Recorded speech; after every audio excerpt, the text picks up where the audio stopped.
Hello दोस्तों, आपका स्वागत है आपके अपने चैनल स्टडी इन प्रोग्रेस पे। जैसा कि हम कंप्यूटर के क्वेश्चनों को देख रहे थे, उसमें हमने 87 तक के क्वेश्चनों को देखा था। अब हम आज देखेंगे मेमोरी से रिलेटेड क्वेश्चन जो प्रीवियस ईयर आए हुए हैं रेलवे के हर एग्ज़ाम में। उन सारे के सारे क्वेश्चनों को देखेंगे। तो वीडियो शुरू करते हैं। वीडियो शुरू करने से पहले अगर आपने चैनल को सब्सक्राइब नहीं किया है तो चैनल को सब्सक्राइब कर लीजिए, उसके बगल में बने हुए बेल आइकन को भी प्रेस कर लीजिए, जिससे कि मैं कोई सी वीडियो डालूं आपको नोटिफिकेशन आ जाए और आप वीडियो देख पाए।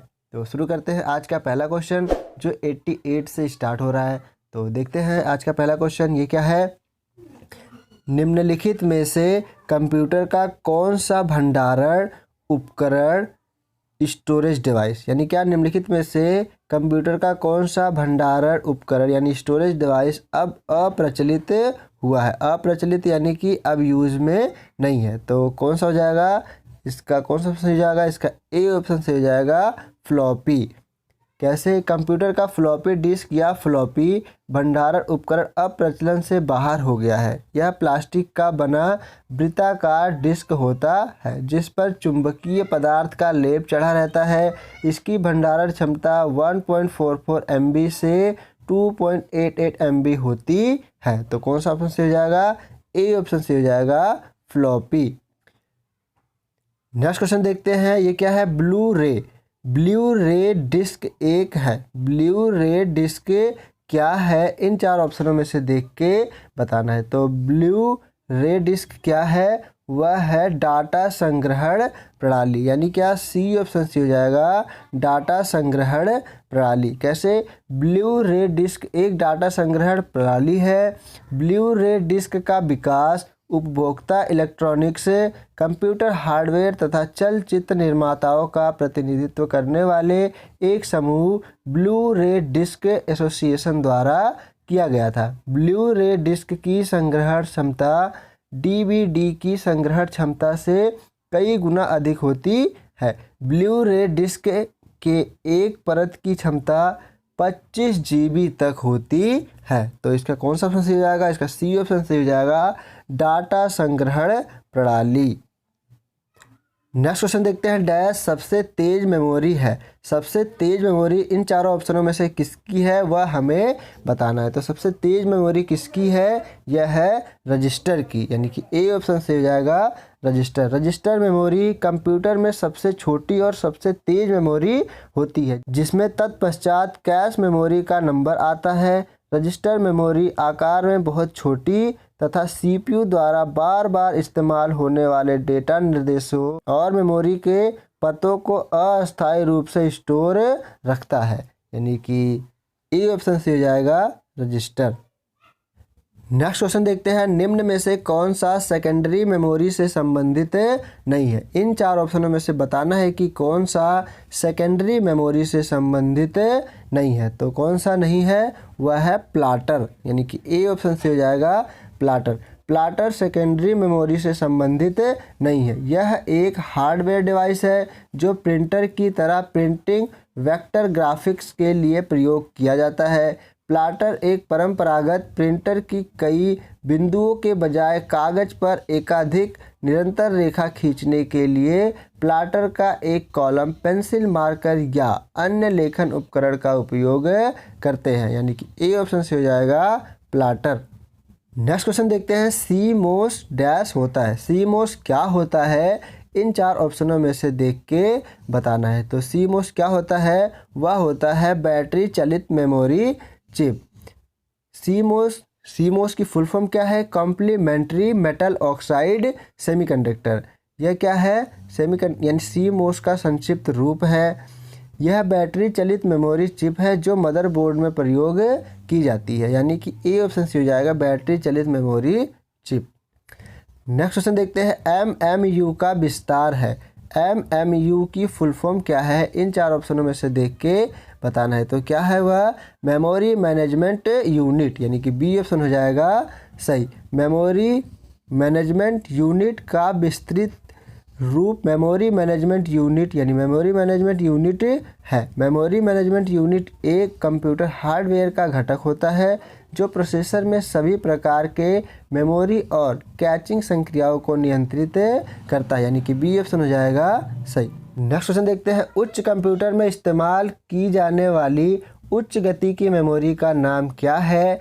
इन चार ऑप्शनों में से देख के बताना है। तो उसका क्या नाम है? उसका नाम है कैच, यानी CACHE, कैच, ये ऑप्शन हो जाएगा सही। कैश मेमोरी कंप्यूटर में इस्तेमाल की जाने वाली उच्च गति की मेमोरी होती है, इसे CPU मेमोरी भी कहते हैं, यानी कि कैश, यानी ए ऑप्शन हो जाएगा सही। नेक्स्ट क्वेश्चन देखते हैं, कैश मेमोरी से ही रिलेटेड क्वेश्चन है। क्या है यह? कैश मेमोरी क्या होती है? कैश मेमोरी क्या होती है? इन चार ऑप्शनों में से देख के बताना है। तो वो क्या होती है? वह होती है रैम, यानी कि ए ऑप्शन हो जाएगा सही। कैश मेमोरी एक प्रकार से रैम ही होती है जिसमें बार बार प्रयोग होने वाले डाटा और निर्देशों को संग्रहित किया जाता है। कैश मेमोरी का प्रयोग डाटा प्रोसेस की गति को तेज करने के लिए किया जाता है, यानी कि ए ऑप्शन हो जाएगा सही। नेक्स्ट क्वेश्चन देखते हैं, कंप्यूटर सिस्टम में कैच का प्रयोग बढ़ाता है। तो क्या बढ़ाता है? इन चार ऑप्शनों में से देख के बताना है। तो कौन सा ऑप्शन सी हो जाएगा? इसका सी ऑप्शन सी हो जाएगा। मेमोरी तक पहुंच बढ़ाने हेतु उपलब्ध स्पीड। कैच यानी कैश एक मेमोरी है जिसे कैच स्टोर या रैम कैच भी कहते हैं। यह रैम को उच्च गति प्रदान करने का कार्य करता है, यानी कि सी ऑप्शन हो जाएगा सही। नेक्स्ट क्वेश्चन देखते हैं, एक कॉम्पैक्ट डिस्क में किस तकनीक का इस्तेमाल किया जाता है? इन चार ऑप्शनों में से देख के बताना है। तो किसका इस्तेमाल किया जाता है? लेज़र का किया जाता है, यानी कि बी ऑप्शन हो जाएगा सही। एक कॉम्पैक्ट डिस्क में लेज़र तकनीक का इस्तेमाल किया जाता है। कॉम्पैक्ट डिस्क एक प्रकाशीय चक्र होती है जिसमें आंकड़े अंकीय प्रारूप में संचित रहता है। सामान्य रूप से इसके 4 भाग यानी 4 परत होती हैं। इसका विकास फिलिप्स एवं सोनी कंपनी द्वारा 1982 में किया गया था, यानी कि बी ऑप्शन हो जाएगा सही। नेक्स्ट क्वेश्चन देखते हैं, कंप्यूटर के निर्माता या उपयोगकर्ता द्वारा एक बार प्रोग्राम किए जाने के बाद निम्नलिखित में से किसे संशोधित नहीं किया जा सकता है? इन चार ऑप्शनों में से देख के बताना है। तो किसे नहीं किया जा सकता है? वह रैम को नहीं किया जा सकता, यानी कि डी ऑप्शन हो जाएगा सही। रोम यानी रीड ओनली मेमोरी एक अस्थायी मेमोरी है। इसमें संग्रहित डाटा व सूचनाएं स्वयं नष्ट नहीं होती हैं तथा इन्हें बदला भी नहीं जा सकता है। रोम में सूचनाएं निर्माण के समय ही भर दी जाती है जिन्हें केवल कंप्यूटर ही पढ़ सकता है। इसे सेमीकंडक्टर मेमोरी भी कहा जाता है, यानी कि डी ऑप्शन से हो जाएगा रोम। नेक्स्ट क्वेश्चन देखते हैं, कंप्यूटर की शब्दावली यानी भाषा में प्राथमिक संचयन का अर्थ है। प्राथमिक संचयन का क्या अर्थ है? इन चार ऑप्शनों में से देख के बताना है। तो क्या है? वह है रैंडम एक्सेस मेमोरी, यानी कि बी ऑप्शन हो जाएगा सही। रैंडम एक्सेस मेमोरी को प्राथमिक मेमोरी या मुख्य मेमोरी कहते हैं जो एक अस्थायी मेमोरी है। यह सेंट्रल प्रोसेसिंग यूनिट के संपर्क में रहती है, यानी CPU के संपर्क में रहती है। तो बी ऑप्शन हो जाएगा सही। नेक्स्ट क्वेश्चन देखते हैं, कंप्यूटर शब्दावली में प्राथमिक स्टोरेज क्या उल्लेखित करता है? तो क्या उल्लेखित करता है? इन चार ऑप्शनों में से देख के बताना है। तो वो करता है रैंडम एक्सेस मेमोरी, यानी कि बी ऑप्शन हो जाएगा सही। नेक्स्ट क्वेश्चन देखते हैं, अल्पकालिक मेमोरी के रूप में रैम का उपयोग किया जाता है। क्यों किया जाता है? इन चार ऑप्शनों में से देख के बताना है। तो क्यों किया जाता है? यह परिवर्तनशील है, यानी कि ए ऑप्शन हो जाएगा सही। रैंडम एक्सेस मेमोरी में सूचनाओं को क्रमानुसार न पढ़कर सीधे वांछित सूचना को पढ़ा जा सकता है। यह एक अस्थायी मेमोरी है जहां डाटा और सूचनाओं को अस्थायी तौर पर रखा जाता है। इसमें संग्रहित सूचनाओं को बदला जा सकता है। कंप्यूटर की पावर सप्लाई बंद कर देने पर रैम में संग्रहित डाटा समाप्त हो जाता है, यानी कि ए ऑप्शन हो जाएगा सही। नेक्स्ट क्वेश्चन देखते हैं, निम्नलिखित में से कौन सा विकल्प द्वितीयक भंडारण उपकरण नहीं है? इन चार ऑप्शनों में से देख के बताना है। तो वह कौन सा नहीं है? वह है रैम, यानी कि ए ऑप्शन हो जाएगा सही। रैंडम एक्सेस मेमोरी एक त्वरित मेमोरी होती है जहां पर सूचनाओं को तेजी से प्रयोग में लाने हेतु क्रियाएं संपन्न होती हैं। इसे प्राथमिक मेमोरी के नाम से भी जाना जाता है, यानी कि ए ऑप्शन हो जाएगा सही। नेक्स्ट क्वेश्चन देखते हैं, कंप्यूटर में स्टोरेज से संबंधित रैम का पूर्ण रूप क्या है?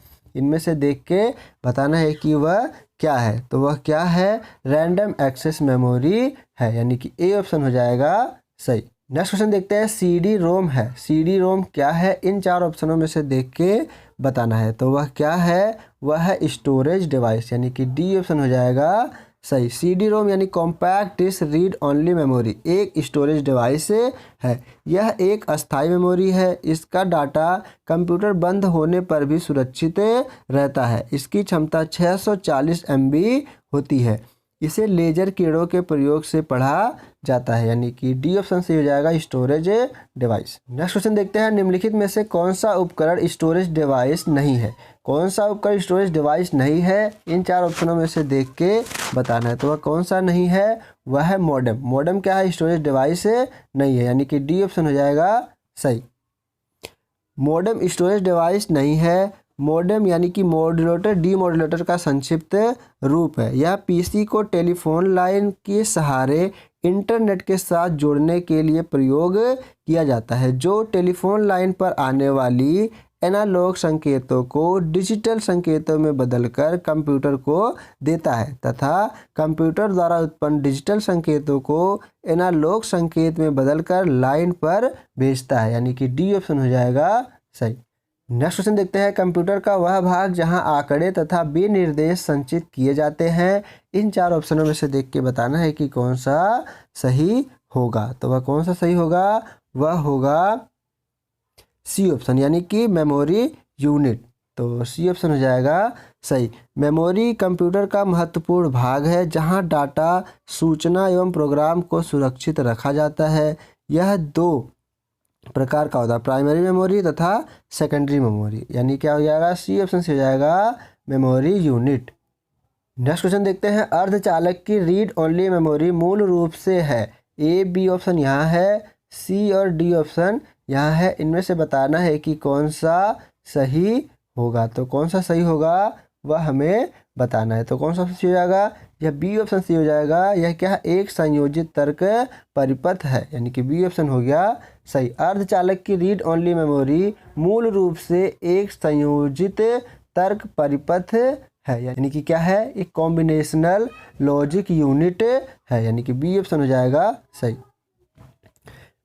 नेक्स्ट क्वेश्चन देखते हैं, ASCII कोडिंग ने कंप्यूटर के उपयोग के लिए अंग्रेजी वर्णमाला एवं चिन्ह द्विधारी कूट को निश्चित किया, जो विश्व के करीबन सभी भाषाओं के लिए कोड निश्चित करता है और 1 लाख संप्रेषकों से भी अधिक चिन्हों को भी निश्चित करता है। इस नए मानक को क्या कहते हैं? इन चार ऑप्शनों में से देख के बताना है। तो उसे क्या कहते हैं? उसे कहते हैं यूनिकोड, यानी कि बी ऑप्शन हो जाएगा सही।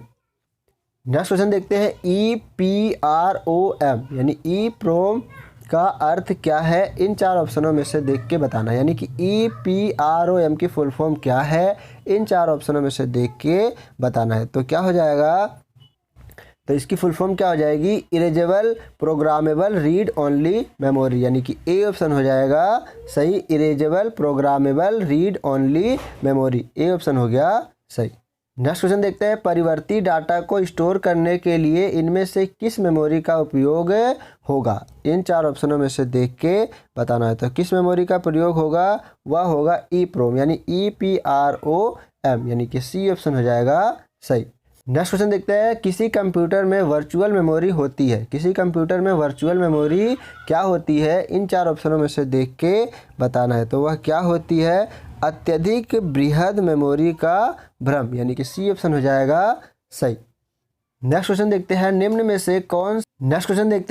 से कौन सा संग्रहण साधन दृढ़ अस्थायी रूप से स्थापित चुंबकीय डिस्क का उपयोग डाटा या सूचना संग्रहण हेतु करता है? इन 4 ऑप्शनों में से देख के बताना है। तो वह क्या करता है? वह फ्लॉपी डिस्क करता है, यानी कि ए ऑप्शन हो जाएगा सही। फ्लॉपी डिस्क प्लास्टिक का बना एक वृत्ताकार डिस्क होता है जिस पर चुंबकीय पदार्थ का लेप चढ़ा होता है।